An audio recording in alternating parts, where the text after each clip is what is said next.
I am here on a mission to witness firsthand if the government's war on Galamsey, a war that President Akufo-Addo banked his presidency on, has achieved any tangible results. Rivers that have been with us for centuries are drying up. Forest area, which we should preserve, being devastated by this phenomenon of Galamsey. I am prepared to put my presidency on the line on this matter.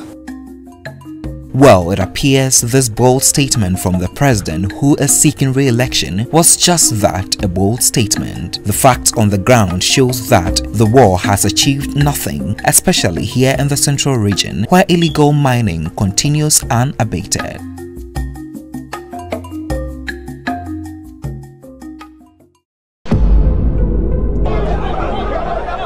The Galamsey War started in early 2017 after the government assumed power and assessed how years of illegal mining have threatened water bodies and vegetation cover. To correct this dire situation, the NPP government intensified its war. They launched Operation Vanguard with some 400 military personnel deployed to the endemic Galamsey areas. Operation Vanguard has started its work. The reclamation exercise will start. So clearly, in the next 2 months, you are going to see the reclamation exercise starting. It is an exercise that will help all of us. It will help the nation and it will help Mother Ghana. Then Lands Minister Peter Amewu piled pressure visiting sites to ensure the ban was enforced, to the latter as excavators and miscreants were either seized or destroyed.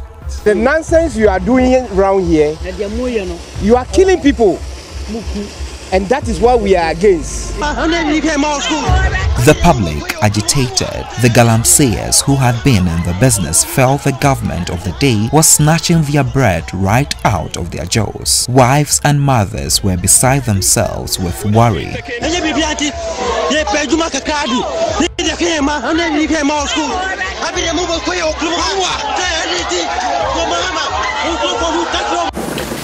Then there was the small-scale miners who felt their business was legitimate at best and that government was shortchanging them.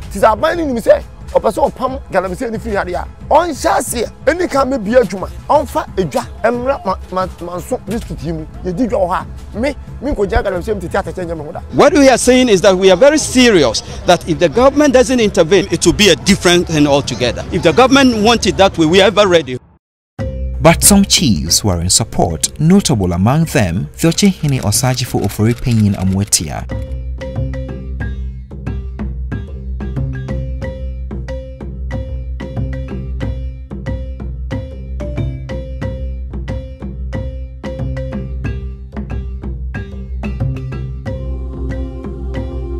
Finally, it all came to a head when, after almost 18 months, the Interministerial Committee on Mining announced that it had vetted and licensed a little over 1,000 small-scale miners to mine responsibly. The rest, the government said, were to be placed in community mining with time.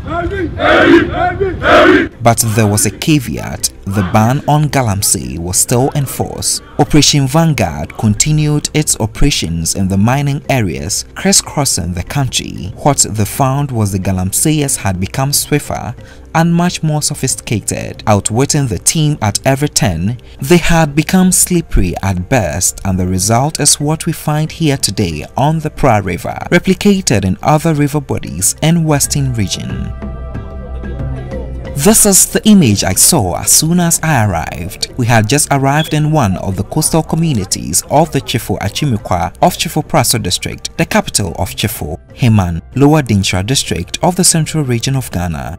As I looked around, I saw rows of fishing boats and canoes bobbing in milky brown water with men waist deep unloading their catch. Fishing is the economic mainstay. But which fish would want to live and grow in such water? Nicholas Obeng is a 50-year-old man. He has been fishing here for the past 20 years. Is this your only source of drinking water? Yes. Before then, I buy no to say. I'm soon a basa. Jama ya bread, yensu pan, we quit for yensu. A joint so I buy your support, so a police phone for bar Vanguard phone by Brabo Junquan. The smart fishers have swum away. Those who stayed behind are caught dead. Before it's near clearly attaching. 19-year-old Timothy Kazi is worried about the river, who like many others here depend on it for survival. The harmful is that we don't get water to drink, you know, for even to cook, we don't get.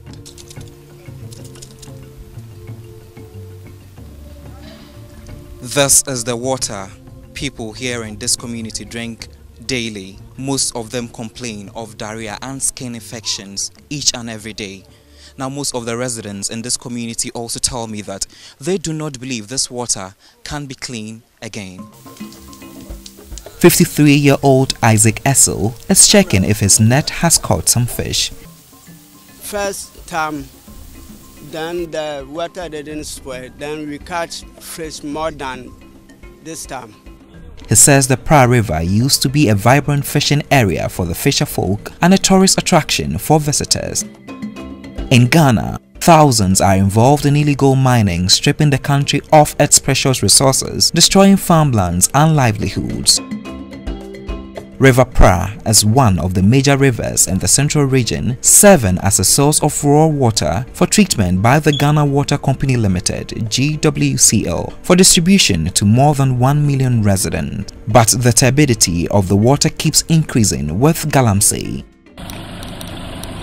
I brought a sample of the polluted water to Accra for testing.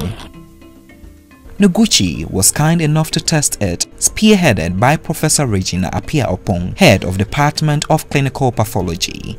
I am currently here at the Department of Clinical Pathology here at the Noguchi Memorial Institute, where a senior technician is going to help us find out the metals in this water and to know how this can be harmful to people who consume it.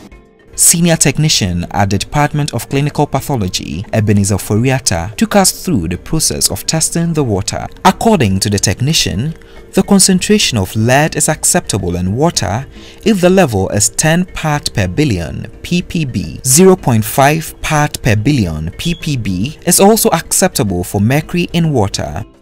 Unfortunately, the water sample I drew from the Pra River does not conform to this standard. You have certain contaminants in that are likely to affect the what we call the biological, if we are looking at the BOD level, how much oxygen is available in there for organisms in the water to survive. Professor Regina Appiah-Oppong says the polluted water can lead to heart damage, kidney and lung infections if residents should continue to rely on the water for consumption. For the heavy metals, in fact, there is, when you take in the heavy metal get into you, you need chelators to bring them out. It is very difficult to bring them out. And what they do is that they are going to destroy your organs. You are going to destroy your kidneys, you are going to destroy your liver, you are usually destroy. They will deposit in these organs and create problems. Professor F.K.E. Nunu is at the Department of Marine and Fisheries Science at the University of Ghana. He has been dealing with marine life for the past 23 years. He believes the water can be clean again if illegal activities are stopped. Fish takes its air from the water, called it dissolved oxygen. And dissolved oxygen is so small, the quantities in water is so small, so that any small interference with it, then the oxygen is not available for the fish. When we somehow stop throwing large quantities of things that are not normal to water, the water will with time, come back to normal. Sustainable Development Goal 6, SDG 6, one of the 17 goals that calls for clean water and sanitation for all people, is being overlooked in the Pra River scenario. Government must go back to its drawing board and analyze the whole Galamsey fight, see the loopholes and seal it. The NDC has already drawn their conclusion. God will not forgive this government for this destruction, this degradation of our water bodies and our environment. And the people of Ghana will not forgive President Akufo-Addo. If indeed he put his presidency on the line, then he must suffer the penalty for this monumental betrayal of trust. Until a proper audit is done, the millions of cedis already sunk into the war would have gone down the drain, and the people of Chifo Achimukwa will be endangering their lives depending on the polluted River Pra. For GH1 News, Godwin Asidiba, Central Region at Simukwa.